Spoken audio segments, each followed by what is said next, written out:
Vem chegando para mais uma live, começando aqui no Yogalaya, mais uma live especial de segunda-feira, hoje muito especial mesmo, porque a gente vai falar sobre um tema muito importante, um tema que eu vejo que cada vez ele é mais necessário e importante ser falado, que é o que é Tantra, né?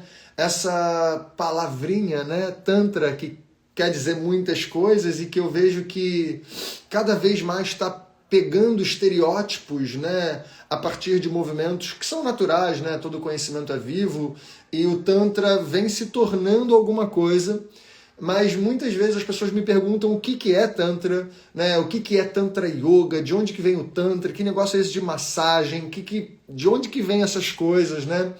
E de tanto que eu recebo essas perguntas, hoje eu resolvi convidar um professor, que é um professor que eu tenho muito carinho, que eu já acompanho o trabalho dele por aqui, e o trabalho também do Ashrama Urbano há um bom tempo. O Ashrama Urbano é uma instituição de yoga que eu acho necessária, se você ainda não conhece, que você conheça, né? E o convidado de hoje é o João Carlos Barbosa Gonçalves, um professor acadêmico, um sanskritista, escritor, enfim, um cara que eu estou fazendo um curso com ele hoje em dia de filosofia e que eu estou amando, é com quem eu tenho estudado sânscrito também. Então é um professor que eu realmente, se você ainda não conhece, eu recomendo que você conheça e você vai conhecer, é hoje mesmo. E eu já vou chamar aqui o João para vir para a live. Bom dia, João. Bom dia, bom dia. Bom Tudo dia. certo? Me ouve, Ouço Caio? Ah, maravilhosamente. que bom que tá funcionando. A última vez que eu fiz live por aqui foi É, um trauma. não, tô tudo Que ótimo. bom, eu estava aqui ouvindo a sua apresentação. Muito obrigado, Caio. Fico muito contente, não só com o convite, mas com a apresentação que você fez. Fico muito Que isso. honrado e feliz de estar aqui para conversar com você, junto com os seus alunos, com as pessoas que te seguem, com as pessoas que estão por aqui para tratar desse assunto e cuidar, né, da nossa comunidade Isso. de praticantes de yoga de uma forma que conhecimento, como eu tenho dito, conhecimento é cuidado. Nossa, João, isso é tão lindo porque, e eu tenho dito cada vez mais que yoga é, antes de tudo, cuidado, né? Então eu acho que a gente vai ter uma live aqui muito interessante porque, enfim, eu recebo muito essa pergunta. Eu constantemente aqui no Instagram eu abro aquelas caixinhas de perguntas, sabe? E aí muitas vezes me chega, o que é Tantra? Por que você não fala tanto de Tantra Yoga? E aí eu normalmente eu vou para essas perguntas e pergunto, o que você chama de Tantra? Né? O que você entende como Tantra? E eu vejo quanto muitas vezes existe essa dúvida mesmo, né? Porque é um assunto que ele não é tão falado como, por exemplo, a gente conversa, né? E você fala muito no curso que eu estou fazendo com você, né? Existem alguns textos muito falados. A Bhagavad Gita, o Yoga Sutra, então, quando a gente fala de yoga, essas coisas são muito faladas, mas quando entra nesse saber comum do yoga moderno hoje em dia, o Tantra é algo que não está tão aqui, né? Às claras, as pessoas não sabem muito bem onde Sim. pesquisar o que é Tantra, como é que eu entendo, né? Qual é o texto que fala, se tem, se não tem. Então, eu queria que você falasse um pouquinho sobre isso, mas antes, João, se você quiser se apresentar um pouquinho para a galera aqui, eu acho que pode ajudar. Ótimo. Gente, então, muito bom dia a quem está aqui ao vivo e espero que nós tenhamos aqui uma boa conversa. Como o Caio já apresentou, eu sou o João Carlos Gonçalves. O meu trabalho com yoga tem sido, ao longo dos últimos cerca de 25 anos, eu pratico yoga já há um pouco mais de 30 anos, eu tenho 51, e sempre dirigi a minha vida, meu interesse no yoga para o estudo da língua sânscrita. Então, foi muito no começo que eu despertei esse interesse em estudar sânscrito. Tive alguns obstáculos no meio desse caminho, mais ou menos aos 21, 22 anos de idade, aí eu comecei a cursar a faculdade de letras, especificamente para aprender a língua sânscrita, percorri o mestrado, o doutorado, sob a orientação do saudoso e querido professor Mário Ferreira, que formou muita gente dentro do contexto também do yoga, participou de muitos cursos de formação na época em que ele era atuante, e nesse cenário eu acabei sendo apresentado para o Tantra de uma maneira que eu considero muita sorte na vida, Uhum. pelo fato de o professor professor Mário Ferreira, um dia eu já estava estudando com ele há mais ou menos uns 6 anos, e aí ele deu um curso de meditação tântrica. Falei, vamos lá, né? Tinha umas 100 pessoas fazendo o curso, e de fato, né, foi um divisor de águas não só para mim, mas para muita gente ali presente, a ponto de, na primeira aula, eu ouvi de uma colega, nossa, eu não sei como que eu vou falar para o meu terapeuta que eu não preciso mais dele. É claro que isso é metáfora, né? Ninguém que tenha essa profissão se sinta colocado de lado, né? Mas é para entender a profundidade dessas práticas meditativas, como a gente acaba se sentindo quando entra em contato com uma mística, com uma filosofia, com um conjunto de propósitos éticos e uma visão diante da vida que dá um alicerce. Então aí eu perguntei para o Mário, muito bravo, porque eu já estudava com ele há 6 anos, depois da primeira aula eu perguntei, Mário, por que você não falou antes disso? Você sabe que eu entrei na faculdade de letras para estudar sânscrito porque eu me interesso por yoga. Enfim, o Mário era um educador de mão cheia, e se ele tivesse apresentado isso logo, eu não ia ter aprendido poesia sânscrita, teatro sânscrito, língua sânscrita, então eu ia ser uma pessoa de uma única visão, e é importante a gente, quando escolhe o caminho que eu escolhi, isso eu não estou dizendo que é para todo professor de yoga, para toda pessoa que pratica yoga, mas para uma pessoa que escolhe o caminho que eu escolhi, que é entrar no yoga por meio da linguagem, ter uma visão abrangente das coisas. Então, o Mário me deu esse chá de canseira, e hoje eu agradeço por isso, senão eu ia ser uma pessoa bitolada, né? Então, esse sou eu. A partir disso, eu entrei em contato com o Shivaísmo da Caxemira, que nós costumamos chamar de Tantra não dual. Tenho difundido o Shivaísmo da Caxemira desde então, desde muito tempo eu venho já traduzindo os textos, obras em sânscrito para português, utilizado em cursos, algumas coisas aqui a caminho de publicação editorial. E nesse contexto todo, eu trabalho com isso já há 30 anos, né? Nessa vivência. Né? Hoje tenho o Ashram Urbano, como você falou. Fico muito agradecido pela apresentação carinhosa que você fez, junto com a Rosana Rocha. Nós somos sócios e trabalhamos, né, no Ashram, produzindo dentro deste contexto nosso de yoga, uma visão também de que yoga é educação, né? Que nós estamos, então, em instituições que educam, né? Não educam para, às vezes, profissionalizante, como são os cursos de formação, mas que você ministra, que nós ministramos, muitas pessoas ministram, e às vezes não, porque o nosso público, como se fala no mercado, né, o consumidor final, né, o consumidor final não está interessado numa relação profissional com o yoga. Né? Eu falo consumidor, é brincadeira, é claro, né, apenas para brincar com essa linguagem, mas a pessoa que vem praticar, ela vem receber uma educação no sentido de aprender um conjunto de práticas que permita ela adquirir um tipo de conhecimento sobre si mesma. Isso é muito inusitado na nossa cultura. Você fazer uma prática corporal e isso não é um condicionamento físico. Isso é uma forma de você aprender sobre si. E isso é fantástico. É nessa linha que nós trabalhamos. Esse, brevemente apresentando, sou eu. E uma coisa legal disso, João, que eu quero reforçar aqui para as pessoas, é o quanto eu, de fato, né, e não é rasgação de seda, não.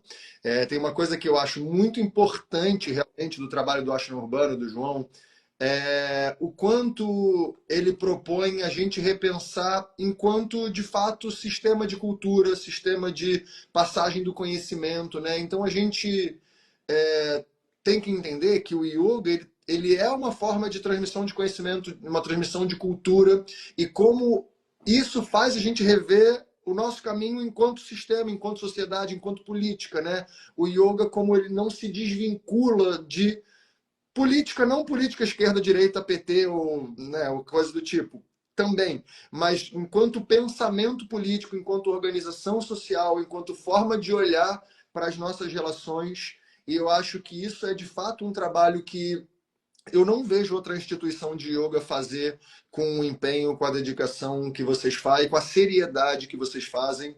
Então, isso é uma coisa que eu também acho necessária, né? Então, agradeço aqui publicamente pelo Ashram Urbano e pelo trabalho de vocês. Caio, e isso é uma boa porta de entrada para o Tantra. Né?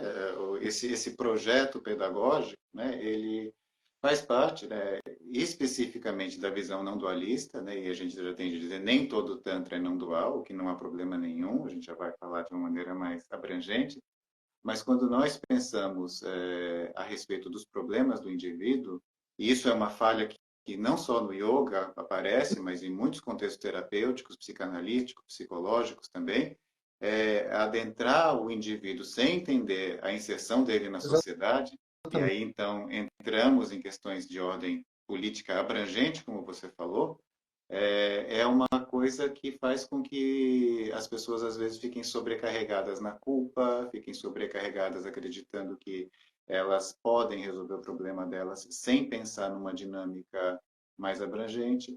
E quando nós pensamos em Tantra, nós estamos pensando especificamente dentro do contexto que eu ensino Tantra não dual, que não separa corpo e mente, que não separa ser humano de outras espécies animais, que não separa a cultura da cidade, da cultura da natureza. O que que isso quer dizer? Que essas coisas não existem? Claro que elas existem, mas uma coisa é interdependente da Total. outra.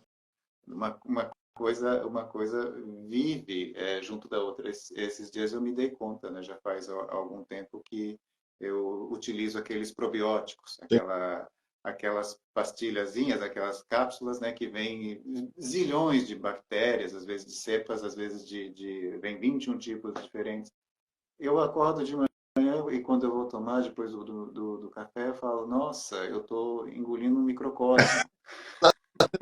Verdade. A natureza está aí, né? Nós precisamos das bactérias para o nosso corpo funcionar bem. Às vezes acontece alguma coisa ou outra no nosso corpo e a pessoa precisa da suplementação, como é o meu caso, que vou lá atrás da bactéria em cápsulas. O ideal seria não precisar, mas estamos muito longe do ideal por várias razões. Exato. Mas essa ideia de que até a bactéria lá, que é tão mal vista, né, que é um sinônimo de pessoa malvada, né, ela é essencial para a nossa vida. Né? Então, o reconhecimento de que nós somos diferentes das bactérias, obviamente ninguém está dizendo que somos iguais, mas o reconhecimento também de que não só com as bactérias, mas o todo integrado é muito mais do que a soma das partes. Mas é a natureza de uma coisa junto à outra, é como na música. Uma nota só faz sentido como melodia se ela vier antes e depois a outra, e, se possível, com alguns intervalos de silêncio. Né? A nota sozinha ali, ela não tem significado, ela não é música.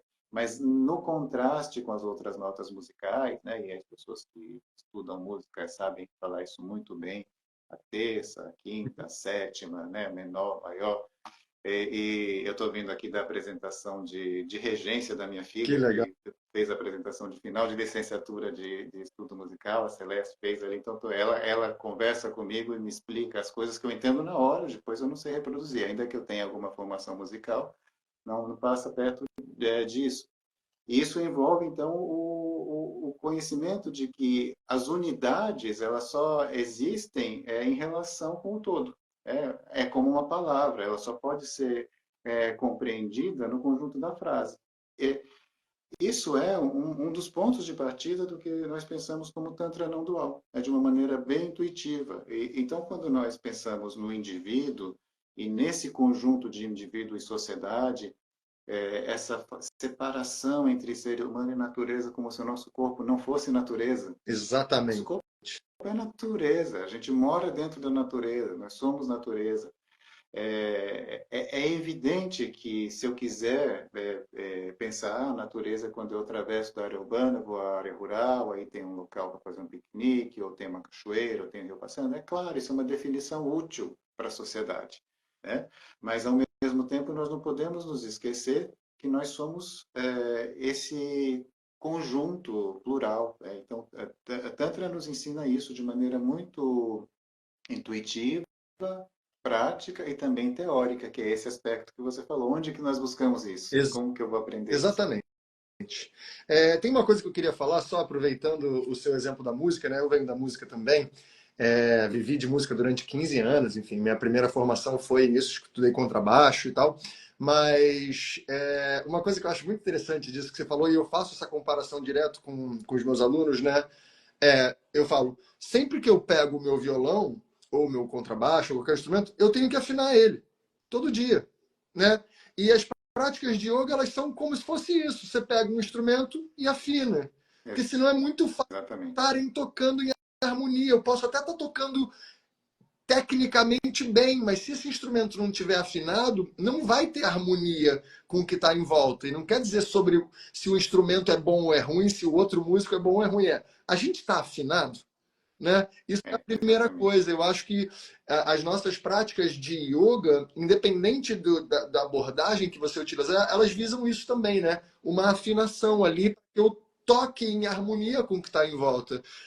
Isso que você falou é muito legal da bactéria, porque eu tenho um grande amigo, o meu sócio aqui na escola também, o Matheus Macedo do Vida Veda, né? Ele é um Vaidya formado na Índia. E ele fala isso. A grande diferença, por exemplo, do Ayurveda para a medicina ocidental aqui, né? É que o Ayurveda ele não quer combater as coisas. Ele quer que você entre em harmonia com as coisas. Então, não é que eu tenho um vírus, eu mato o vírus. Eu tenho uma bactéria, eu mato a bactéria. Como é que eu me harmonizo com essas coisas? Eu acho que pode parecer que eu estou falando de coisas diferentes, mas eu acho que tem muito a ver com o nosso assunto aqui, né, João? Sim, tem tudo a ver, porque a cultura indiana, a civilização indiana, ela não cria uma coisa só isolada. Como toda sociedade, ela vai criando seu conhecimento e as coisas, né, partem de um mesmo modo de enxergar o mundo, né? Isso vai se refletir, como você exemplificou, na medicina tradicional indiana, no Ayurveda, isso vai se refletir no teatro, isso vai se refletir na poesia, isso vai se refletir. A música clássica indiana, que nós chamamos de clássica, mas é um termo europeu para poder descrever a música indiana, ela é muito interessante, porque ela tem ali as composições que devem ser tocadas ou cantadas da forma como está ali. A moda deles existem as partituras para isso, portanto, tem ali o jeito certo de fazer, mas sempre vai haver também o espaço para o improviso. É claro que em arte, em música, né, o improviso não significa fazer de qualquer jeito, como quando eu remendo aqui um cano que quebra. Né? Na música, né, improviso significa fazer uma coisa única no aqui e agora, dentro de um determinado padrão. Esse modelo, ele é muito interessante, porque ele mostra que sempre existe e existirá uma relação com o aqui e agora. É, e é tudo a mesma coisa. É a vida no aqui e agora, produzindo, a partir de certos modelos, de certos padrões, certos pensamentos, certos conceitos, uma dinâmica que não quer ser a mesma sempre, mas ela quer ser aquilo que compete ao momento. Então, se o indivíduo tem aquela carga viral, como você deu o exemplo, e aquilo lá faz parte de alguma situação que não é possível mais evitar, que não é mais possível reverter, evidentemente vai ter de achar um jeito específico para aquele indivíduo, né, Exato. para aquela situação. É até onde eu posso ir, porque eu não entendo de medicina. Mas é isso. E aí, João, então vamos lá. O que é Tantra? Para começar a Ótimo, palavra, ela representa o sim, quê? ótimo. A pergunta ela poderia ser feita dentro desse contexto nosso, alguém que não conhecesse a nossa civilização e perguntaria assim, o que é Uhum. cristianismo? É uma resposta muito abrangente. O cristianismo vai desde um político picareta que se fala cristão apenas para adquirir voto e não abre a Bíblia faz 20 anos, né? Até as pessoas que estão ali nas várias linhas religiosas que se autodeterminam como cristãs, católicos romanos, católicos ortodoxos, protestantes presbiterianos, protestantes evangélicos e kardecistas e muitos outros mais. Portanto, eu estou dando esse exemplo para a gente entender a abrangência do movimento enquanto cultura.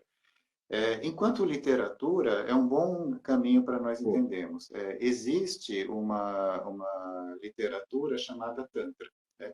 Quem tem um pouquinho de familiaridade com os textos indianos, talvez já tenha ouvido falar as Upanishads, os Vedas. Né? pô, O que significa isso, as Upanishads? É um conjunto de textos que tem, né, dizendo de uma maneira prática, tem o sobrenome Upanishad. Então tem a Isha Upanishad. Isha é o nome, Upanishad é o sobrenome. Diz que pertence a essa família. Kena Upanishad. Aí a gente vai pensando que isso é uma prática indiana. Os Vedas, tem o Atharva Veda, Sama Veda, Yajurveda, Rig Veda. O que quer que sejam esses nomes, não importa agora, é o nome e o sobrenome. É da família dos Vedas, que neste caso são apenas quatro. As Upanishads, a listas enormes, a lista que se consagrou mostra 108, mas é muito mais do que isso. Há textos chamados Puranas, há textos chamados Brahmanas e há textos chamados Tantra. Então, partimos aqui de uma ideia histórica, né? Então, nós falamos aqui de um ponto de vista do que é Sim. documentável, e esses tantras, eles começam a aparecer a partir do século V, com um conjunto de ideias que permite que nós possamos dizer, ali, ainda que tenha muita variedade de pensamento, muita variedade teológica, muita variedade ritual, começa a ter um certo grupo de conhecimento que reúne dentro dessa variedade alguns princípios comuns. Legal. Né? Tantra é uma palavra que, se desmontarmos, ela é tan, que é a mesma raiz que nós temos em português no verbo estender, a língua portuguesa proveniente da língua latina, com muitas influências de língua grega, empréstimos de muitos outros contextos culturais. Ela tem ancestral comum com a língua sânscrita. Né? Então, não é uma originária da outra. São línguas que correm contextos paralelos. O sânscrito, evidentemente, é mais antigo, então ele é comparável com o latim, com o grego, com o hitita, com outras línguas que envolvem aquela comunidade que nós chamamos de indo-europeia. Né? Então, por isso que nós temos tenere em latim, que significa estender, que dá, então, essa etimologia que explica Tantra como um instrumento que estende. Né? Neste primeiro sentido, é simplesmente uma palavra muito parecida com a nossa palavra Sim. texto. Né? Quem já viu a palavra texto como uma palavra que veio de tecido? Por que é o tecido? O tecido é um conjunto de linhas. Né? E Tantra envolve, então, essa ideia do tear. Né? O que é um tear? É onde eu alinho e produzo ali uma malha. Então, daí derivou o sentido de texto, tratado. Por isso, a palavra Tantra existe antes dos Tantras que nos interessam no tantrismo. Uhum. Mas há tratados que se chamam Tantras e que não são tântricos, porque usavam essa ideia de Tantra como sinônimo de texto, de tratado. Há um bem famoso que está publicado em língua portuguesa, traduzido por um grupo de queridas colegas, que se chama Panchatantra, que é uma coleção de fábulas. Quem quiser procurar online, foi editado pela Faculdade de Letras da Universidade de São Paulo, e de uns tempos para cá elas fizeram o ato generoso de colocar de acesso livre. Que Então é só legal, baixar os PDFs e ler as histórias indianas antigas do que Panchatantra, legal. que não tem nada a ver com o Tantra do qual a gente está falando, mas os livros carregam esse nome, tratados. Né? E o que esses tratados, a partir do século V, começam a falar em comum? A ideia de que existe uma corporalidade, e a palavra para corporalidade aqui é a palavra kula, uma corporalidade no universo. Qual que é a analogia com o nosso corpo? Nós temos os membros, né? Um corpo idealmente tem dois braços, duas pernas, tem cabeça, tem tronco, né? E nós temos a capacidade sensorial, idealmente nós dispomos de 5 sentidos, né? Então do olfato, do paladar, da visão, do tato e da audição. E com essa gama tão diferenciada, os pés servem, em princípio, para caminhar, as mãos para manipular, para criar, para pegar, para dar, né? Cada um dos sentidos capta estímulos muito diferentes, né? O que nós sentimos tem aroma, é muito diferente daquilo que vemos pela visão, por exemplo, as impressões que nós temos por meio do som e as impressões que nós temos por meio do tato. Porém, existe uma unidade que capta tudo isso, existe uma unidade que coordena os pés e as mãos. Claro, às vezes para coordenar isso tudo é difícil, né? Quando nós vamos dançar, quando vamos tocar um instrumento musical. E esse comentário que eu estou fazendo não é à toa, já já a gente pode voltar nele para pensar também como nos tantras nós somos estimulados a utilizar capacidades diversas do nosso ser.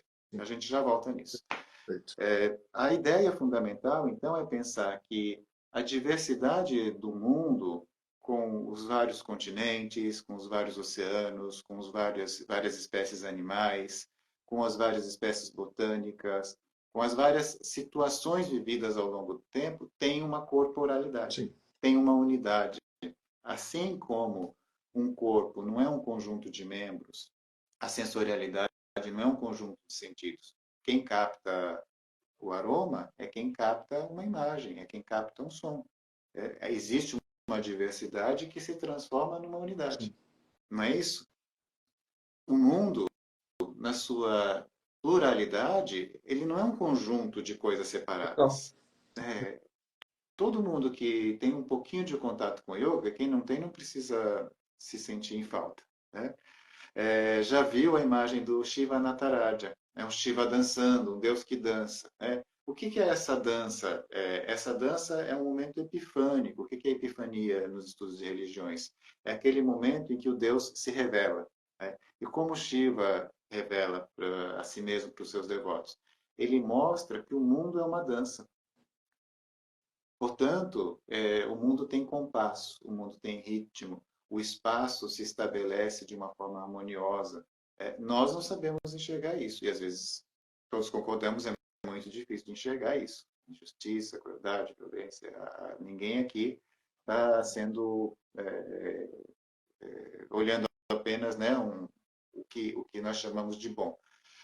O que nós chamamos de bom e o que nós chamamos de ruim fazem parte da dança, não há dualidade. Sim. Né? E isso é o que há de mais difícil, né, no nosso processo de integração.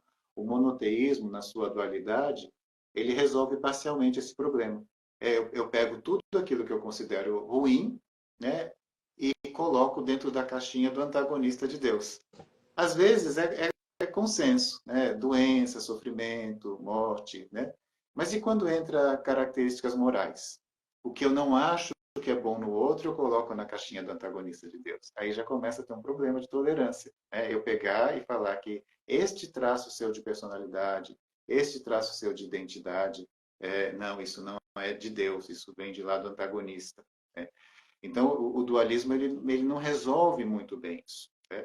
Então, o Shiva dançando é essa unidade que os tantras expressam, e esse é o ponto de partida. A maior parte desses textos que começam a proliferar a partir do século V estabelecem essa ideia, e essa ideia é Sim. revolucionária.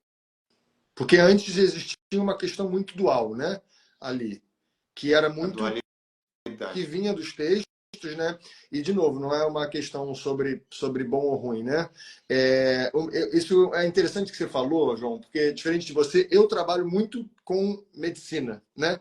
Não, eu não sou médico, mas o meu sócio é médico, eu estou o tempo inteiro trabalhando em conjunto com ele. E a gente já ouviu mais de uma vez, abordando esse tema que você tem falado, né? Que você falou, eu já ouvi mais de uma vez pessoas chegando e falando: o câncer foi a melhor coisa que aconteceu na minha vida. Por quê? Porque a partir desse câncer, ela teve um despertar, ela teve um darshan, ela teve uma capacidade de ver, né? Sim, A partir sim, dessa coisa que normalmente a gente coloca um valor em cima, um juízo de valor em cima, que normalmente a gente coloca um juízo de valor negativo, porque de fato ele gera sofrimento, ele gera dor, né? Mas isso talvez foi a porta a partir de onde a pessoa gerou grandes transformações na vida dela, né? Então, até nessas questões que mesmo a gente olhando e tendo um consenso de que isso não é bom, porque isso gera dor, isso gera sofrimento nas pessoas, isso pode muitas vezes ser o movimento, ser a dança que gera transformação, né? sim. Eu lembro né, eu já falei dele, do professor Mário Ferreira, que se foi, né, por causa de um câncer no cérebro. E quando ele fez a primeira cirurgia, nós nos encontramos, né? E ele falou assim para mim: eu tô fazendo um esforço semântico, né? Ele era linguista e psicólogo. Eu estou fazendo um esforço semântico para que as pessoas ouçam essa palavra e não tragam, né, tanto este sentido negativo. Eu lembro dele falando, infelizmente, no caso dele, depois recidivou e ele acabou indo. Mas eu entendo essa sua colocação e ela é importante demais para a gente poder pensar que a natureza das coisas que a gente vive, às vezes é diferente da natureza das coisas que a gente interpreta, né? Então a gente precisa sempre ter uma sintonia, né? E isso as práticas de meditação são muito úteis, muito eficientes, uma sintonia entre o que nós vivemos e o que nós interpretamos. Né? Ter contato direto com a realidade Exatamente. e menos contato com aquela carga que vem junto de uma palavra, vem dentro de um conceito, porque isso, claro, né, são coisas muito intensas, muito sérias, muito graves, né, para a gente tratar, mas é uma maneira também de pensarmos de viver a realidade um dia depois do Isso. outro, né? E estar no tempo presente e entender como que a gente integra essas Claro. situações. Uma E coisa que essa, vai. Não, eu ia por só falar favor. uma coisa que você falou e que me gerou uma dúvida, e se você quiser voltar nisso depois, tudo certo, tá? Mas é porque você falou uma vez, a gente estava falando sobre Tantra, sobre os textos, sobre a palavra Tantra, e uma hora você falou de tantrismo.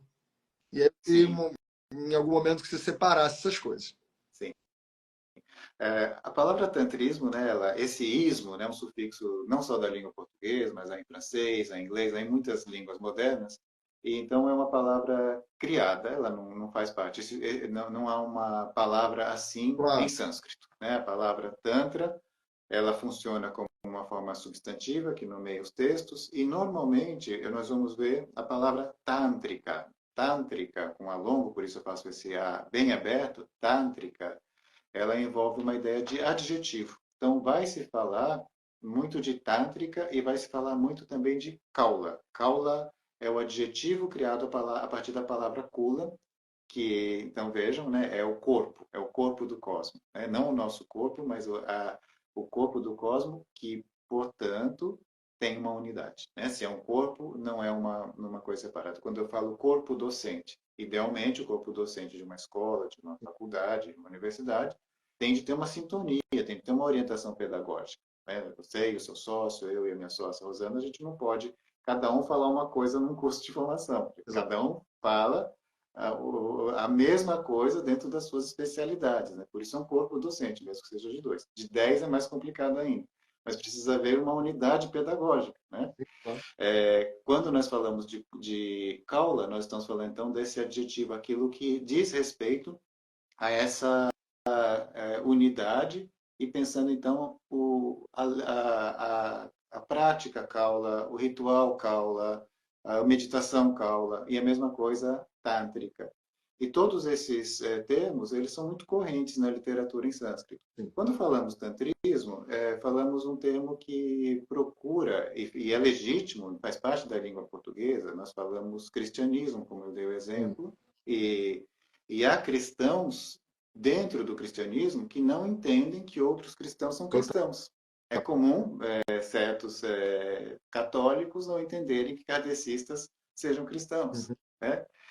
A mesma coisa comunismo. Né? Para uma pessoa que tem aversão ao comunismo, comunismo é tudo uma coisa só. Né? Mas para quem é comunista e que vive a sua vida e não come criancinha e vive simplesmente na sociedade como qualquer outra pessoa e tem o seu modo de enxergar a sociedade e a política, ele vai encontrar o amigo que é comunista de uma outra linha e vai debater ardentemente sobre as suas ideias. Então, nem tudo que está dentro de um ismo é idêntico, mas esse termo ele é útil para que nós possamos colocar dentro de um grupo ideias diversas, pessoas diversas, escolas diversas, mas que tenham um elemento comum. E no tantrismo, nós estamos colocando que elemento comum? As pessoas que seguem uma literatura revelada conhecida como Tantra. Existem centenas de Tantras que foram compostos. Dessas centenas de Tantras, existem, então, linhas, escolas. Cada escola prefere alguns Tantras. Por exemplo, o Shivaísmo da Caxemira, que é a linha que eu sigo e a linha que eu ensino, tem preferência por alguns Tantras. Por exemplo, eu estou aqui do meu lado com esse aqui. Uhum. Netra Tantra. Né? Então, esse livro aqui é um livro da minha querida professora Bettina Boimer, e então ela escreveu o Yoga do Netra Tantra. Aqui ela selecionou 3 capítulos do Netra Tantra, que tem práticas meditativas que nos interessam muito, E o Netra Tantra, ele é um tratado de cerca de 8 depois de Cristo, e que ensina sobre o Netra. O que é Netra? É o terceiro olho de Shiva. O terceiro olho é o olho do fogo, que consome, e também do néctar da imortalidade. Ele, ao mesmo tempo, tira a forma e dá a imortalidade. Então, é um tratado que ensina práticas rituais, ensina conceitos filosóficos, ensina uma ética e ensina práticas meditativas para que as pessoas possam, à sua maneira, desde o século VIII, quando ele foi composto, fazer as práticas ao Shiva, ou Bhairava, e que nós chamamos em sânscrito de Amriteshvara Bhairava. Bhairava é um dos nomes de Shiva e Amriteshvara significa o Senhor da Imortalidade. O Senhor da Imortalidade é o Senhor que tem ali o terceiro olho ardente com fogo e ao mesmo tempo concedendo o néctar da imortalidade. Então, isso é um exemplo bem prático, material, a gente pode pegar o livro, ler, aprender com ele, para nós entendermos que existem tântricos que não leem esse tantra, Claro. assim como nós lemos esse tantra e não lemos outros tantras. O tantrismo, então, é o conjunto de todas as pessoas que adotam um ou mais tantras como forma de obter conhecimento. E nisso nós temos várias correntes, dualistas, não dualistas, meio a meio, que vai mais para os templos no modelo do hinduísmo, que trata o hinduísmo como uma coisa que perde muito tempo com tabus de pureza e impureza, então vai para um caminho totalmente diverso. Então aí nós temos o conjunto diverso de pessoas e de grupos que seguem tantras, mas é necessário, né? Não estou querendo ser normativo, cada pessoa faz o que acha bom da sua própria vida. Mas, de um ponto de vista histórico, para ser tântrico é necessário seguir alguns tantras. Assim como para ser evangélico, faz sentido seguir os evangelhos. Né? Sejam quais forem, não precisa ser aqueles 4 que estão na Bíblia. Há evangelhos que estão fora da Bíblia. Né? E as pessoas que se dedicam ao cristianismo de outras formas que não são essas convencionais dessas grandes instituições religiosas, elas seguem evangelhos que estão ali colocados de lado daqueles 4, do Lucas, do Mateus, do Marcos e do João. É, e segue outro tipo de orientação, mas dentro do cristianismo. É que a nossa impressão com a Bíblia criou uma sensação de que só tem 4. Não, não tem 4. Tem muitos evangelhos. Assim como na tradição indiana tem muitos tantras e muitas linhas decorrentes desses tantras. Sim. Só um parênteses aqui, porque duas pessoas já perguntaram. O convidado, João Carlos Barbosa Gonçalves, quem quiser seguir ele, ó, clica aqui onde tem o título, tem uma setinha para baixo, ali você já consegue seguir ele direto. Então já não perde essa chance não, porque é imperdível. Mas desculpa te cortar, João. Pode seguir. Gente, obrigado pelo interesse. A nossa ideia, então, é construir um olhar que pense no tantrismo como esse conjunto diverso, e assim como uma pessoa não segue o cristianismo, Sim. né, o cristianismo é um termo de estudo. Né? Eu vou estudar o cristianismo, vou estudar judaísmo. Né? Que Dentro do nem judaísmo também há hinduísmo várias mesmo. correntes. O hinduísmo mesmo não é uma Exatamente. religião só, única, pura, né? É um conjunto de vertentes. Né? Tem em regiões diferentes, há calendários religiosos diferentes, cultos a deuses e deusas diferentes, práticas rituais diferentes. Todo mundo ali se sente como adepto de um mesmo grupo. Né? E o termo que eles usam para isso é o termo dharma. Dharma é uma palavra que, em língua sânscrita, é o que mais se aproxima da ideia de religião. Hinduísmo é uma palavra recente. As pessoas criaram recentemente a palavra hindutva, que é uma junção de hindu, que é um termo moderno, com tva. Não, hindu não é um termo moderno, mas do jeito Sim. moderno que nós utilizamos, né? E tva, que é um sufixo do sânscrito, mas não tem um termo para o hinduísmo dentro do hinduísmo, antigamente. O que tem é o termo dharma, e essas pessoas que cultuam um deus Krishna no sul da Índia, um que cultua a Shakti na forma de Durga na região de Bengala, outro que cultua a Shiva como Bhairava na Caxemira, outro que cultua uma outra forma divina no Gujarat. Se eles seguem este conceito chamado Dharma, todo mundo vai se sentir pertencente ao mesmo campo que nós vamos chamar de religião. Para eles, o nome disso é Dharma, é harmonia, é lei. Né? Então, voltando para o Tantra, é importante a gente lembrar que quando uma pessoa adere a um determinado universo que tem uma literatura, é importante ter acesso a essa literatura, né? E tem uma coisa, Caio, que é uma coisa que você já viu falando algumas vezes e que eu faço questão sempre de falar, não existe isso de só 100% prática ou 99% prática, sem nenhuma ofensa a ninguém que reproduza isso, porque não é essa a ideia, nem aqui, nem em nenhum lugar. Mas a gente tirar esse estigma do estudo, né? De as pessoas acharem que o estudo vai estragar a inspiração, que o estudo vai corromper a relação que eu tenho comigo mesmo, É. com o divino, que tudo tem que ser feito de uma forma espontânea. Isso não é só no yoga, não é só na meditação. Uhum. Você que vem da música sabe disso. Já teve de lidar com muita gente que não estudava música que achava que era melhor assim, não é? Total, exatamente. É, Besteira, fala que atrasa o jogo, né? E isso, João, é é, importante. Eu realmente ouço isso aqui, né? Eu que falo muito, eu tento trazer muita referência textual do yoga também, né? Mostro o quanto é importante a gente entender os processos a partir dos quais a gente está entrando, né? Você está entrando no negócio, é legal você saber o que você está fazendo, né? De onde que vem, por quê, para onde que você vai, né? Eu falo isso muito e eu já recebi algumas vezes comentários de professores e praticantes falando assim: não, esse negócio de estudo só tira a gente, o negócio do yoga é só introspecção. E às vezes a gente pode se perder, né? Se a gente não tem uma base, a gente não tem um guia, né? pode se perder e pode perder uma coisa muito legal. O Yoga Sutra, que é um tratado, para quem não conhece, do século IV depois de Cristo, ele tem um comentário antigo, que é do século V ou do IV mesmo, e tem uma passagem que ele diz algo, traduzindo fica assim, o yoga, ali yoga enquanto meditação, né? Então, o yoga, ele fortalece o estudo e o estudo nutre o yoga, né? Traduzindo a palavra yoga, então a meditação, ela confirma as coisas que eu estudei. Sim, E as coisas que eu estudei, elas vão alimentar a minha prática de meditação, né? E o estudo não precisa ser algo que a gente está falando, então, imposto. Ah, não, tem que estudar. Não, cada pessoa faz como acha melhor, isso é da conta de cada pessoa. Mas o que eu gosto de trazer é uma desconstrução disso que ficou muito frequente, especialmente com o New Age, de achar que os indianos não tiveram um pensamento linear, argumentativo, racional, que os filósofos, os pensadores, os yogis não debatiam as suas ideias, de que eles não discordavam. É muito comum nesse meio que provém do New Age achar que uma discussão é uma coisa do ego. Então, não, é do ego, eu não vou discutir a minha opinião.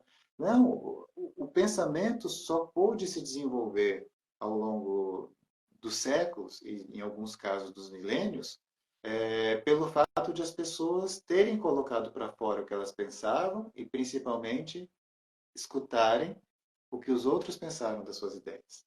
Né? Quando a gente não escuta, é porque quando a gente afirma, então, que a leitura não é importante. Porque precisa saber escutar para ler. Né? não é à Se toa, eu não sei escutar, eu não é, vou querer ler. e não é à toa que as próprias Upanishads, os próprios Samhitas, eles são sempre pergunta e resposta, né? Eles partem dessa coisa da troca, não é uma coisa eu falo e você acredita. Eu falo, você digere e fala assim, mas e aí você troca, né? E a troca faz justamente o conhecimento ir crescendo e se expandindo e ir assentando em você mesmo, né?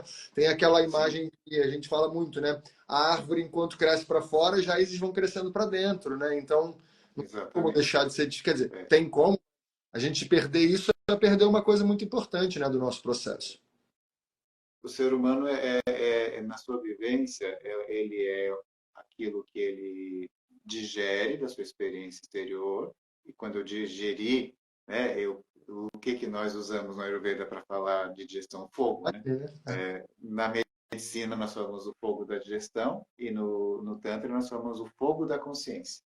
O fogo da consciência, ele digere aquelas experiências. Portanto, elas não vão ficar em mim soltas. Elas vão chegar até mim e vão fazer parte de mim sendo que eu não sou uma pessoa que nasce ontem, não sou um copo vazio, não sou uma tábula rasa, eu sou uma pessoa que trago já a minha história, já trago a minha experiência. E é bom a gente também trazer uma ideia que às vezes passa despercebida. Hatha Yoga, ou seja, as práticas dos asanas, envolvimento com as práticas de pranayama, práticas respiratórias, com as contrações dos músculos, chamamos de bandhas, e todo esse universo que faz parte do dia a dia de quem pratica yoga, nós chamamos de corporal, né? E não é só corporal, porque corpo para nós tem dimensões que não são a exclusão da mente, né? E tudo isso envolve uma das práticas mais acessíveis e mais próximas que nós podemos ter de Tantra. Né? Por incrível que pareça, isso às vezes fica esquecido. Mas o Hatha Yoga, ele surge em diálogo com essas ideias tântricas. Só surgiu o Hatha Yoga porque ele é uma resposta a essa pergunta sobre o universo enquanto corporalidade. Como eu faço para saber que o universo é um corpo? Vivendo no meu corpo. Né? Por que Hatha Yoga dá tanta importância para esse simbolismo do Sol e da Lua? Porque são dois grandes, a gente chama de planeta, eu sei que Lua não é planeta, né? Mas a gente chama de dois grandes planetas porque a palavra é a mesma dentro dos dois luminares, ou duas forças, né? O Sol estrela, a Lua satélite, enfim, mas dois grahas que estão ali no macrocosmo, dando para nós a experiência do dia e da noite. Né? Noites diversas, em que a lua às vezes aparece, às vezes não aparece, né? Isso é muito importante dentro desses contextos, e o dia ali, com a expressão do sol. Essa força projetada no meu corpo é um exemplo muito prático de como nós fazemos, então, a cosmologização do corpo, transformar o corpo num cosmos. Muito falamos de microcosmo e macrocosmo. Né? Quando eu contemplo essas duas forças, que são alquímicas também, o Sol como o dourado, como ouro, a Lua como prateado, como a prata, portanto, a Lua fria, o Sol quente, o conjunto dessas duas forças é uma maneira de eu vivenciar a unidade do todo. Né? Não o Sol, não a Lua, não o dia, não a noite, mas essa força comum que faz com que exista dia e faça a noite. Esse Shiva que dança e na sua dança ele manifesta a dinâmica do universo.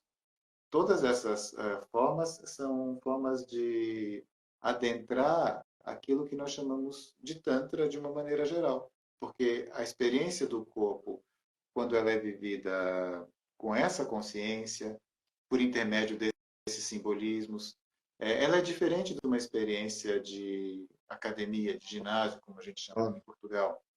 Por que é diferente? Porque nós podemos ir com um fonezinho no ginásio, na academia, escutar um podcast, escutar essa conversa, escutar a nossa própria música, e a minha mente vai para um lugar enquanto eu condiciono o meu corpo a ele ter aquilo, a dar aquilo que eu preciso dele. Alguma coisa errada com isso? Nada de errado, é só diferente. Parte de outra visão filosófica, parte de outra visão do corpo. No nosso contexto, a mente e o corpo namoram enquanto a gente está fazendo Hatha Yoga. Né?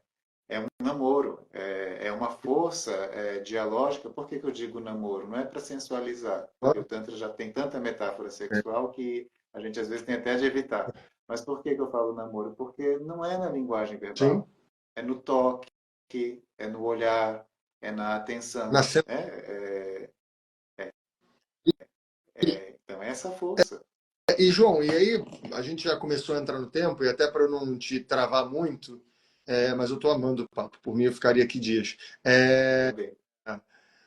Como é que esse corpo de conhecimento que você está chamando de Tantra, que veio a partir mais ou menos ali do século quarto, quinto, né, que você está falando, e esse corpo de técnicas do Hatha Yoga que começou a aparecer textualmente lá no século décimo primeiro, mais ou menos, né? Como é que essas coisas todas, só para a gente ir para um lugar para as pessoas aqui entenderem, né? Quem não é estudioso, como é que essas coisas foram se tornando o que hoje se chama de Tantra? Tem um caminho, tem um porquê que você conseguiu avaliar dentro dos seus Sim, estudos? sim. não é uma coisa muito agradável, porque muita gente vive de coisas que têm o nome tântrico e tântrica, e às vezes isso entra em confronto com o interesse pessoal, né, da pessoa que vive de massagem tântrica, por exemplo, né? Então, longe de mim querer ser depreciativo com uma forma como a pessoa ganha a vida, né? Mas a gente precisa ser claro quando tem esse trabalho de ensinar as pessoas, de lidar com a educação. E massagem tântrica faz tanto sentido quanto massagem cristã. Uhum. Ou seja, é pegar apenas uma casquinha de alguma coisa e dar a essa coisa o poder de legitimar aquilo que eu estou fazendo. Infelizmente, né, essa é a verdade a respeito deste universo que é da palavra tântrica, tântrico, de uma forma da legitimidade. E com isso eu não estou dizendo que o que as pessoas devem ou não devem fazer, né? Isso é uma outra coisa e se a gente abrir um espaço para esse debate, vai ser importante também, porque muitas vezes, quando nós concedemos a nossa intimidade de uma outra pessoa tocar no nosso corpo intimamente, nós precisamos saber direitinho de onde que vem Uhum. aquilo, né? Sim. Então, com isso, eu não estou querendo ser nem relativista e nem permissivo, no sentido de dizer tudo pode. Mas a gente precisa tratar disso com mais delicadeza e mais cuidado do que o tempo que a gente tem aqui, porque muitas vezes as pessoas elas abrem a sua intimidade do ponto de vista terapêutico, de um ponto de vista profissional, sem saber que aquilo não veio do Tantra. E talvez elas se sintam traídas quando elas souberem que nos Tantras não tem esse tipo de massagem. De Que onde aquilo pode ter inspiração. Sim. não, vai lá, vai lá, vai lá. O cenário é um cenário de relação entre aquele pensamento que nós chamamos de orientalismo, Uhum. né, teoricamente. O que é o orientalismo? Né? Há um autor muito importante que tratava especialmente de cultura árabe, né, Eduard Said, que escreveu esse livro fantástico chamado Orientalismo e que mostrou como as universidades, como a academia, como investigadores e pesquisadores tratavam de maneira estereotipada aquilo que nós chamamos de Oriente. Coloca-se Japão, China, Tibete, Nepal, Índia, Irã, mundo árabe, no mesmo pacote, o Oriente. Né? E com isso se reforçava uma ideia de estereótipo dessas pessoas, dessas culturas. Há uma razão e uma consequência política para isso. Né? Isso envolve muitos problemas da era colonial, mas envolve problemas também atuais. Porque quando nós falamos Oriente, nós falamos então automaticamente que somos do Sim. Ocidente. No Brasil, a gente é Ocidente de que jeito? Né? E países africanos são Ocidente ou são Oriente? Então, ao criar esse estereótipo, nós estamos fazendo alguma coisa que não tem consequências boas nem para o entendimento acadêmico e nem para a visão política que envolve a vida das pessoas, quem a gente elege, quem determina conflitos militares, uma série de problemas que interferem diretamente na materialidade e na dignidade da vida das pessoas. Então, o conceito de orientalismo é muito importante para a gente, porque ele se estabelece numa noção de que, neste caso, a Índia, no New Age, ela passa por uma visão de que ela vai resolver todos os nossos problemas. O que as pessoas, a partir da década de 60 e 70, projetaram na Índia? Algo que nós já mencionamos aqui, que o pensamento na Índia é intuitivo, o Oriente é intuitivo, ele é emocional, o Ocidente é racional. Chega de racionalidade grega, chega de filosofia europeia, eu quero ir para a Índia porque a gente só medita ali, já é uma mentira que a gente já desfez. A religião que nós temos no Ocidente, monoteísta, ela reprime o corpo, ela faz com que nós tenhamos nojo do nosso próprio corpo, ela faz com que nós achemos que sexo é pecado. E na Índia tem uma certa tradição que faz rituais sexuais. Pronto. Agora eu tenho o que eu precisava para achar que a Índia ela é tudo aquilo que eu nego dentro da minha própria casa. E aí então começa dentro da própria Índia, a gente tem de lembrar isso, porque às vezes as pessoas bem intencionadas falam, o ocidental estraga tudo, não é mesmo? Não, primeiro que não existe ocidental. E segundo que a gente tem grandes exemplos na Índia, como o Osho, que é uma pessoa que vendia determinadas práticas desse tipo sem a menor preocupação ética e sem a menor preocupação de seguir o pensamento que ele estava dizendo que seguia. Inclusive, sem a menor Ele criou muita preocupação coisa. com a saúde das pessoas, né, que estavam ali dentro também. Exatamente. Nada, nada. Assim, atropelava quem ele precisasse atropelar Exatamente. em busca do projeto de poder dele. Então, não é o ocidental, nem o oriental, nem o indiano, nem não indiano. É o ser humano. Alguns fazem o esforço de manter um conhecimento, de zelar por esse conhecimento, de proteger esse conhecimento na Índia, e outras pessoas nasceram na Índia e querem simplesmente ter uma atitude predatória com relação a esse conhecimento. A mesma coisa fora da Índia. Então, neste universo de projeção, viemos de uma cultura que reprime o corpo, nós vamos buscar na cultura do outro, né, uma idealização, né, e agora visitem, quem não visitou, visite a Índia, como se fosse fácil, mais de $1.000, não sabemos, né, tem mais o visto, né, uma forma de dizer apenas, de expressar, mas quem puder visitar, visite. E veja que não há tantra nas ruas, que não há a sexualidade sagrada na Índia.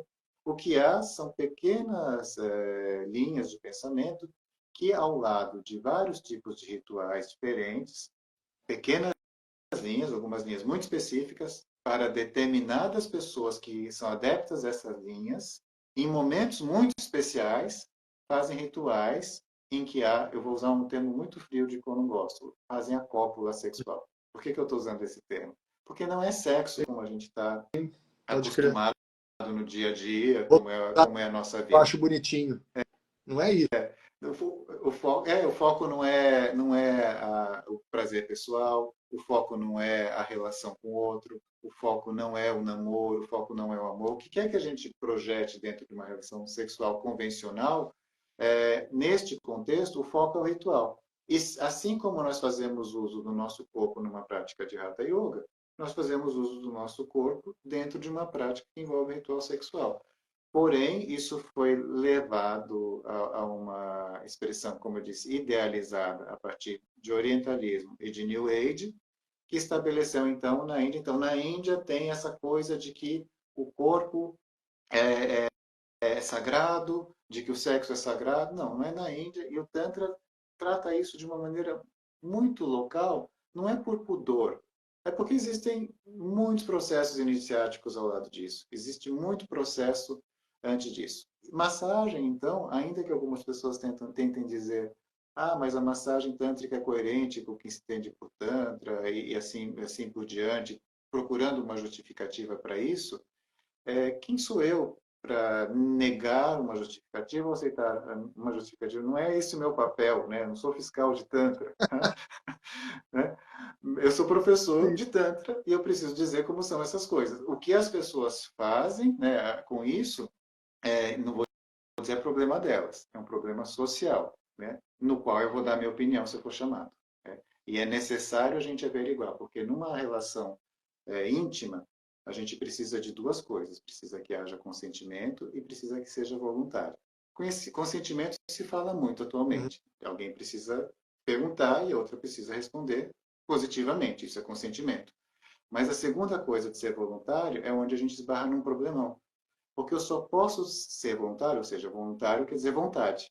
Né? Eu só posso fazer a coisa de livre vontade se eu tiver conhecimento do que eu estou fazendo. Né?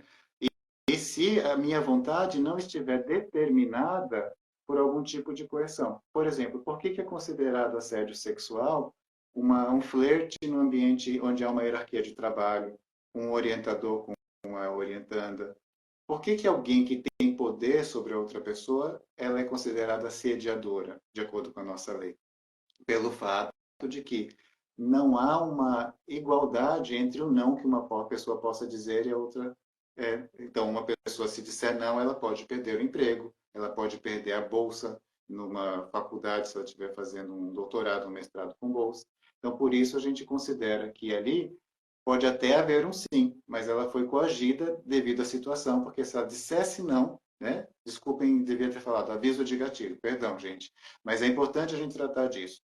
Se uma pessoa não tem conhecimento da natureza que descreve aquilo que ela está indo fazer, receber uma terapia, receber uma massagem, se ela não sabe que aquilo não vem daquilo, ela não tem o poder da vontade. Ela vai com consentimento, ela até Exato. paga por isso, mas ela não sabe que aquilo não partiu de onde as pessoas estão dizendo que partiu.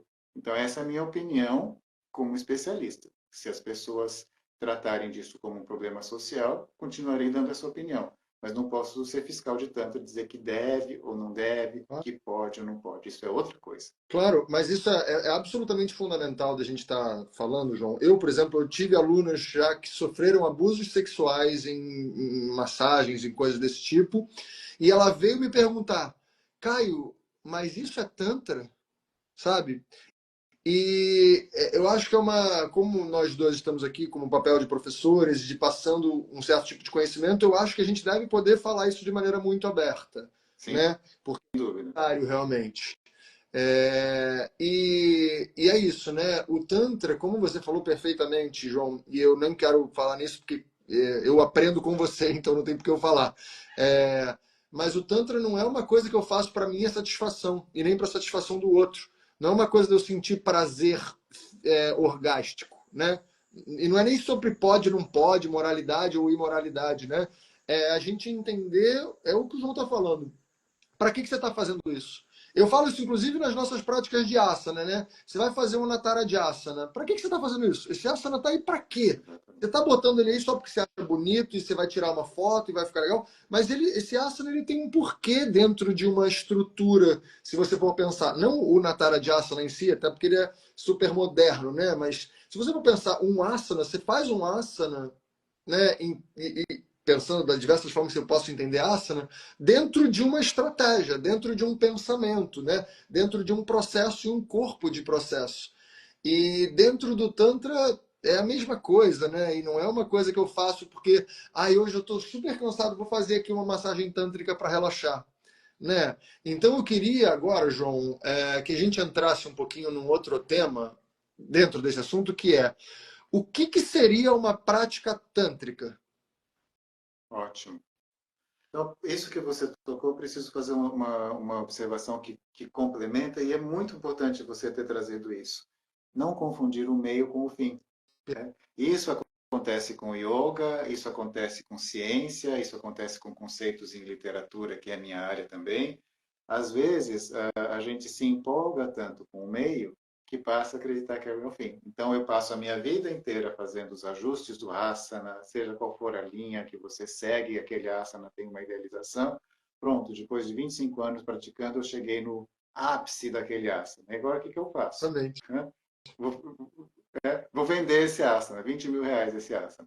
Eu não tenho o que fazer com esse asana. Né? O asana, ele se tornou o objetivo da minha vida, Exato. quando, na verdade, ele era o meio. Né? Então, isso acontece com o conceito. Entendi esse conceito. Agora, esse conceito está bem descrito. Eu consigo descrever o que é não dualidade perfeitamente. Ótimo. E o que isso vai fazer? Nada. Né? Ótimo, vou publicar um livro. E as pessoas vão entender. Ah, então tá bom, tem uma finalidade. Então, a prática tântrica, dentro do ponto de vista geral, histórico, pode conter rituais, pode conter práticas meditativas. O campo no qual eu me insiro é o campo das práticas Uhum. meditativas. O campo dos rituais, ele é um campo que é muito discutido, ele não é dispensável de maneira nenhuma, mas há determinadas formas de entender dentro desse contexto onde eu pratico e ensino, que o ritual ele não se faz necessário, ele não é imprescindível. Se a pessoa quiser fazer o ritual, é muito bem-vindo. Mas se ela não quiser fazer o ritual, também está tudo bem, porque não faz parte daquela visão mais ampla religiosa do hinduísmo. Uhum. Eu tenho até admiração por quem faz ritual, já participei de ritual, parece que estou falando, tenho até amigos que Uhum. fazem, né? Parece aquele padrão. Gosto, né? Mas admiro a distância. Uhum. Não, já fiz rituais, mas admiro muito a distância. Não é uma coisa que faça parte do meu contexto, mas para deixar bastante claro que ele existe também e que ele é muito necessário para algumas pessoas. No contexto das práticas meditativas, como eu disse a vocês, o Hatha Yoga é um bom exemplo dessas experiências, né? Mas nas práticas meditativas, o que nós temos é a compreensão de que essa força que faz parte do que nós chamamos de Shiva, dessa natureza que é a própria consciência, a natureza central da consciência, ela não deve ser vista. Porque se eu estiver vendo Shiva, tem alguma coisa ainda errada. Né? Eu preciso saber que eu sou essa presença. Uhum. E o outro também é. Né? Então, a prática contemplativa ela vai usar vários métodos, envolvendo a respiração, envolvendo pontos ao longo do corpo, envolvendo a contemplação de sol, de lua e de muitas outras forças, para que nós possamos vivenciar a unidade que existe entre essa força que é imutável em mim, que é aquele poder de observar que está sempre emanando a partir de mim. A contemplação da consciência, ela não é para ser contemplada como um objeto externo. Né? A consciência é isso que me anima, é isso que nós chamamos de vida, é isso que nós chamamos de luz interior. É aquilo que brilha em mim e que eu não tive nenhum tipo de momento na minha vida em que eu fui lá e acendi. Ah, agora, né, seria um paradoxo se eu for acender a consciência, sinal de que eu já tenho consciência. Né? Essa força que está sempre brilhando, ela é o foco das nossas práticas meditativas, não como um objeto, mas a gente aprende na meditação que é um momento, vamos dizer assim, protegido, um momento cuidado, um momento também ritualizado, como é em Hatha Yoga, para que ao longo dos outros, digamos, 20, das outras 23 horas do dia, se eu meditar por 1 hora por dia, ao longo das outras 23, eu enxergue o mundo a partir desse aspecto universal do meu ser. Né? Então, há um conjunto muito grande de práticas meditativas que nos ensinam a enxergar o mundo não a partir das nossas dimensões mais superficiais e que às vezes são mesquinhas. Às vezes a gente se identifica, todo mundo, eu falo Claro, nós, incluindo nós mesmos. mesmo, a mim, eu me incluo, sem medo de passar vergonha, porque eu sei, né, que todo mundo tem isso. Às vezes as pessoas negam, aí a gente fica um pouco envergonhado quando está na frente de alguém que é santo, né? Mas todos nós temos características mesquinhas, sentimentos muito pequenos, e se nós nos identificamos com esses sentimentos, nós estamos perdidos. O segredo é não se identificar com eles, porque eles habitam. Nós vivemos uma sociedade que, inclusive, nos ensina isso, que, inclusive, nos repreende se a gente não vive em função disso. Né? Ah, mas você não falou tal coisa para tal pessoa? Você toma uma bronca de você não ter entrado numa confusão. Né? Então, a gente precisa compreender que a natureza do nosso ser ela tem muitas dimensões. E se a gente vive apenas na dimensão mutável, quando Sim. a gente morre de fato. Se a gente vive na dimensão imutável, quando a gente morre, a gente faz uma travessia. E isso é o que ensinam esses textos, que são textos religiosos, além de filosóficos. Eles ensinam como morrer. Né? Viver, viver, viver, viver, o tanto quanto der. Mas quando fizermos esse momento que é importante para todo mundo, estamos preparados para isso, de uma forma em que nós estejamos com os 2 pés no barco do imutável, daquilo que não se modifica. Se identificamos com o que é mortal, morremos. Se estamos com os nossos pés no barco da imortalidade, então aquilo que se vai em nós se vai, mas nós estamos presentes naquilo que não se vai. Então, no fundo, é além de um preparo para a vida, para o dia a dia, para as relações humanas. Eu brinco muito que meditação, de uma maneira geral, não a minha, não a sua, não a Uhum. de qualquer outra pessoa, mas meditação, de uma maneira geral, é um benefício para a saúde Claro. pública. Que nós paramos de atazanar as pessoas quando meditamos. Não é para nós que a gente medita. Total. Eu deixo de ser uma pessoa infernal para o outro. Né? Então, fazemos para o outro, fazemos para nós e fazemos também para lidar com esse aspecto religioso da vida. Eu chamo de religioso, eu não tenho preconceito com essa palavra. Quem tem preconceito com essa palavra, troque pela transcendência, cosmótica, como preferir. Ou filosoficamente, se a pessoa entende que não há nada depois, não tem problema nenhum, mas a gente arrisca, e se tiver? Sim. Né? E aí pensa numa ideia de que, filosoficamente, nós podemos colocar essa pergunta com a nossa racionalidade. A consciência existe independente do corpo ou Muito, não? muito legal. E quando eu falo consciência, vai desde os micro-organismos que sabem para onde se dirigir para se manterem vivos enquanto espécie, até nós ou qualquer outra espécie. E, João, tem uma coisa que você falou aqui, que eu acho muito legal da gente reiterar, né, me chamou a atenção. Eu realmente tenho isso com muita importância, né? Você falou, por exemplo, eu tenho as minhas práticas mais meditativas, existem movimentos que são mais ritualísticos, e tá tudo certo dentro desse corpo enorme de prática, né? Que compõe, que, por exemplo, o Hatha Yoga poderia estar junto, e quando a gente fala Hatha Yoga aqui, quando o João fala de Hatha Yoga, ele não está falando do método Hatha Yoga hoje em dia, e sim das práticas que derivaram tudo isso que a gente faz hoje em termos de asana, de pranayama e tudo mais, né? Exatamente. Então, por mais que você faça, sei lá, Ashtanga, é Hatha Yoga ainda, né? Então, É.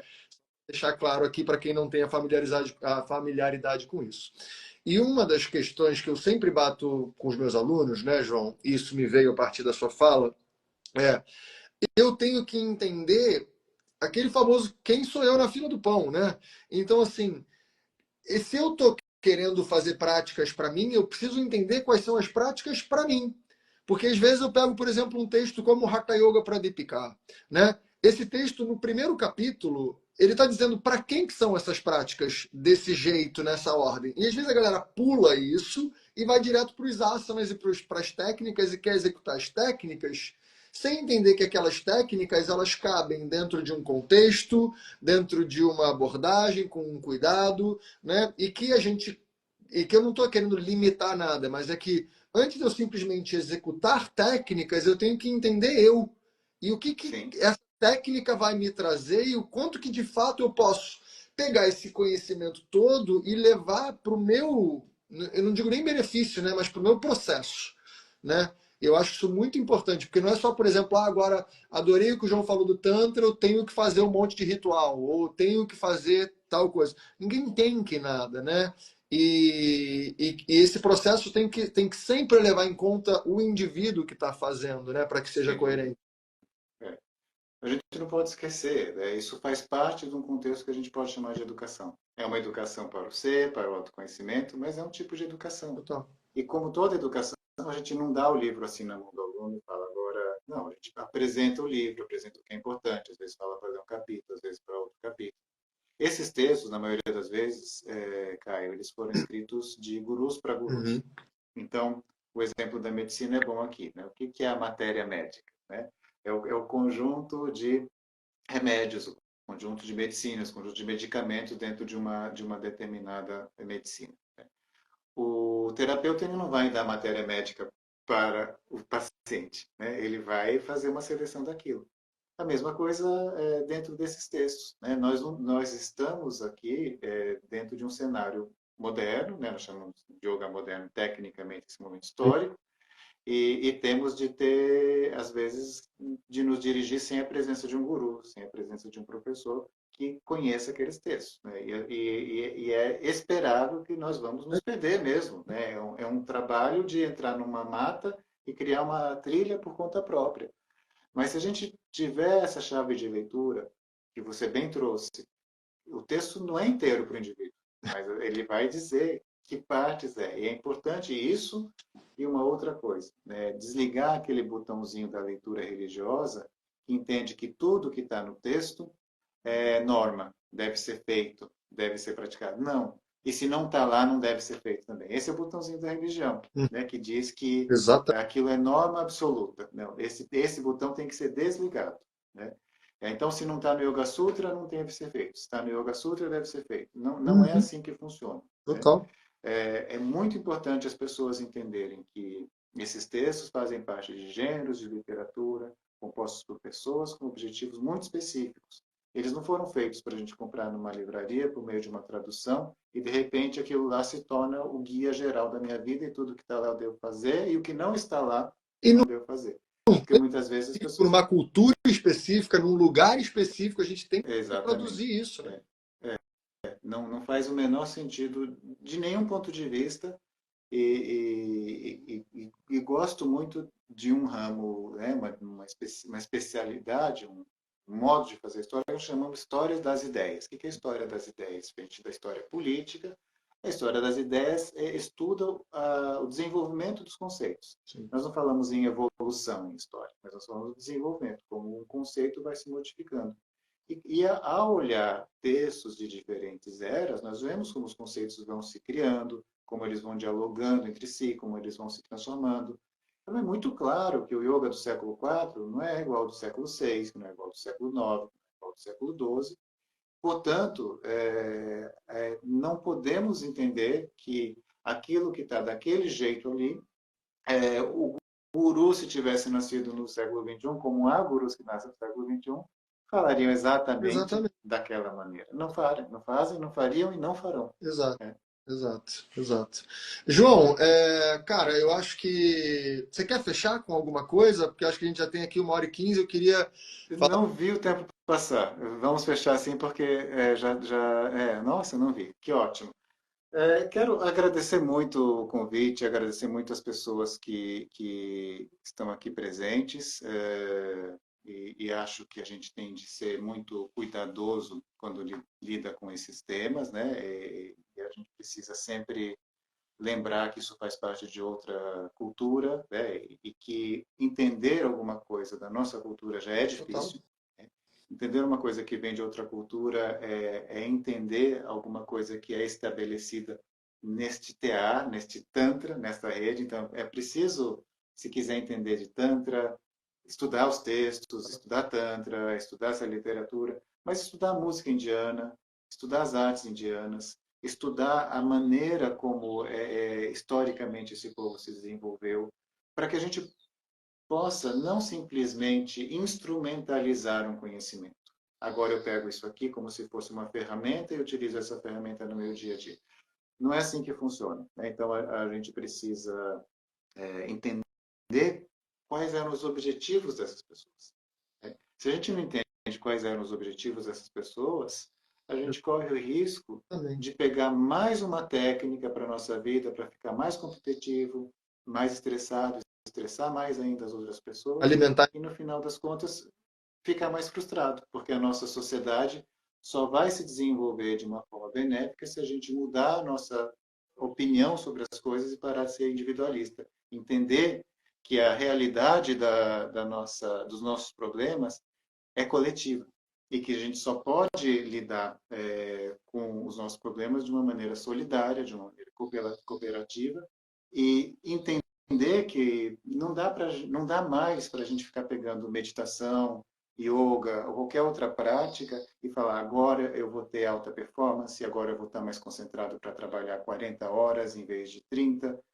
Nada. Então, se a gente quer aprofundar, aprofunde-se do ponto de vista filosófico também, porque isso nos ensina a ter uma outra postura diante da nossa própria vida, mas principalmente do outro, né? Porque a gente tem de cuidar dessa ideia de coletividade, né? Sem essa ideia de coletividade, não vamos para frente. Aquela ideia é que não devemos buscar problemas individuais para problemas sociais, né, e comuns. Exatamente, Então, exatamente, exatamente. João, sem palavras, assim, tá? Acho que dá para ver aqui nas mensagens o quanto a galera quer Vi, mais. muito obrigado, muito obrigado. Eu vou Gente, dizer mais. como o Caio foi muito generoso e gentil, eu vou repetir para quem está aqui. Quem quiser entrar em contato com nossos cursos, visitem lá o Ashna Urbano, que é onde eu ministro os cursos.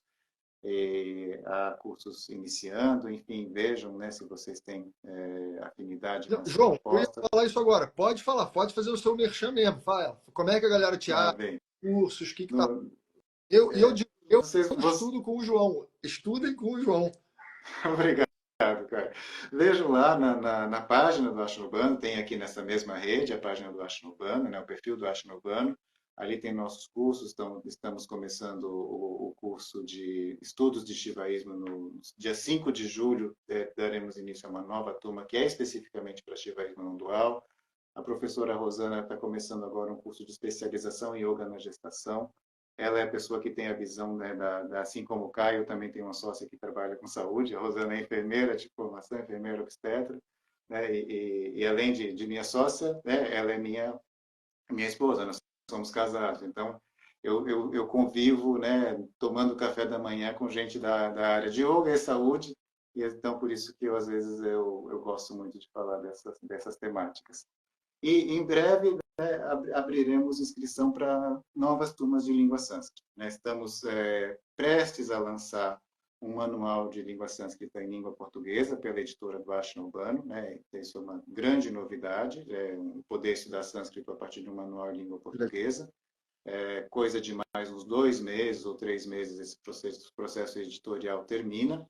E aí nós teremos também essa tradução feita pelo professor Adriano Apriliano, nosso colega, que é professor de lá da Universidade de São Paulo, e que traduziu esse método, que é um dos melhores métodos que existem Que no beleza. mundo, que é originalmente feito pelo professor Ashok Aklodikar, que é agora um professor aposentado no Canadá, e que vai ser assim uma revolução, tanto para quem quer aprender sânscrito a partir da língua portuguesa, como para quem ensina sânscrito. Né? Os poucos professores, né, de língua sânscrita que nós temos podem, né, já saber que em breve eu estarei aqui pedindo os endereços de correspondência que eu Que legal. enviarei para todos, né, eles, né, esse método, porque, né, vai ser para nós uma honra se o ensino for feito a partir dele, porque é em português, muito completo, e nós vamos ter esse trabalho, né, pela frente. Caio, muito obrigado, gente, muito obrigado pela presença, pelo carinho. Fiquei muito contente com a conversa. Eu também, eu também. E para quem, repito aqui, né? Onde está o título tem uma setinha. Se você clicar ali para baixo, vai ter o meu Instagram e o do João. Você já pode clicar ali para seguir. Sigam o Ashna Urbano, vejam os vídeos que eles lançam no YouTube. Eu acho que é de uma riqueza de conhecimento muito linda. Eu agradeço muito o seu trabalho, a sua existência, João. Você é um queridão. Muito obrigado Obrigado, Caio. e até a próxima. A gente se fala. Logo Vou estaremos aí. marcar outra com você, porque eu já vi que a galera quer mais. Eu também quero. Combinado. Falou, tchau, tchau. Obrigado, gente. Bom dia para todo Bom mundo. dia.